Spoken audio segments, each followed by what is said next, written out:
Hi and welcome back. In today's video I'm going to be showing you how to layer a Pyracantha or Firethorn.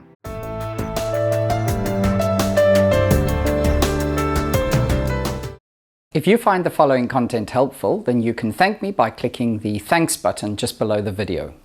I field grew the tree that is featured in today's video and then collected it about a season or two ago, and it's been developing in the container since then. As you can see, it has built up a nice thick trunk. However, it has some very unsightly roots, and this is the reason for wanting to layer it.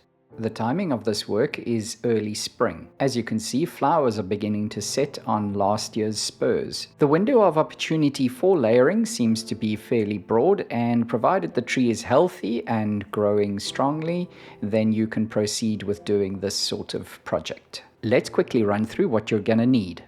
I will be using pure pumice, the fine particle size, for the rooting.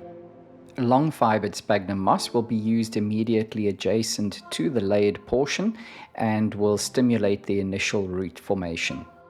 A long sheet of plastic drainage mesh will be used to retain the rooting mediums.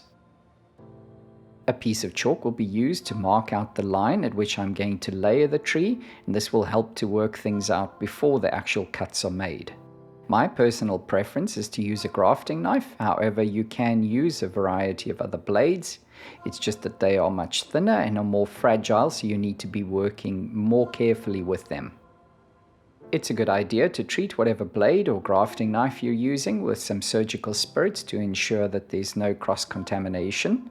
It's advisable to use a rooting hormone in order to encourage the plant to form roots. Use a hormone that is intended for hardwood cuttings. I'm going to be using the Dynaroot Gel number 3. If you are using a liquid hormone, please do use a paintbrush to apply it. Before use, make sure that your tools are nice and clean. I'm using the Cremate with a little bit of oil in order to remove any residue of previous plants that we worked on with this grafting knife. I'm now going to ensure that this grafting knife is as sharp as I can possibly get it. In order to achieve that, I will work through a series of DMT diamond sharpening files, starting with the coarsest blue file, the fine red file, finishing off with the extra fine file. Don't forget to take off the burr by using the extra fine file very lightly on the flat side of the grafting knife. Dampen a cloth with the surgical spirits and wipe off the grafting knife or the blade very carefully. Your blade is now sharp and clean and therefore ready for use. I will now prepare the tree for layering.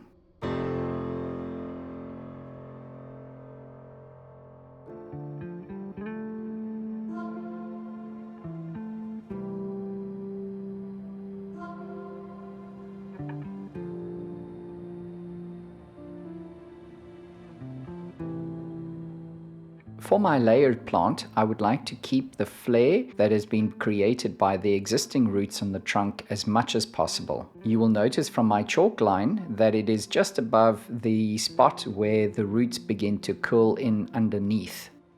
And now I can proceed with the grafting knife to remove the bark, the phloem, and the cambium from the tree.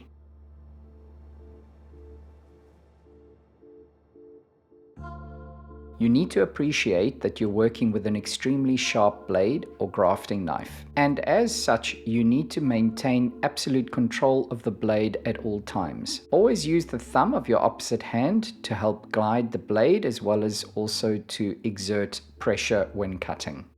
Once I've removed all the bark, I like to go around and use my blade just to cut those edges once again and make sure they're cut as cleanly, as crisply as possible. Then just for a little tidy up of the surface. At this point you can apply your rooting hormone. Be sure that the cut edges are thoroughly contacted or saturated with the rooting hormone. Cut your drainage mesh to size and then you can do a test fit.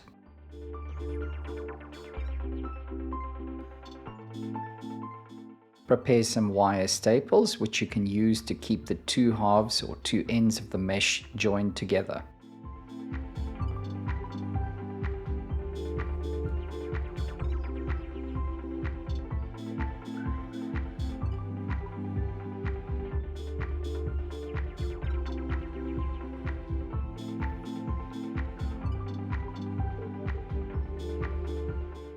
Now I will add some of the pure pumice. Most of the volume will be filled with the pumice, but I do want to end a few centimeters below the layering so that I can add the sphagnum moss in that zone.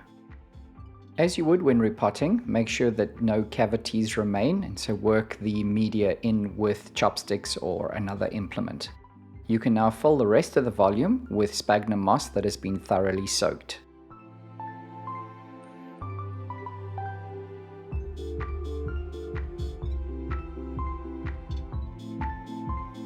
If you found that content helpful and you'd like to thank me for it, please do so now by clicking the thanks button just below the video.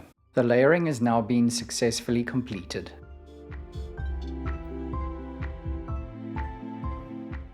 Take the tree outside and give it a good thorough watering.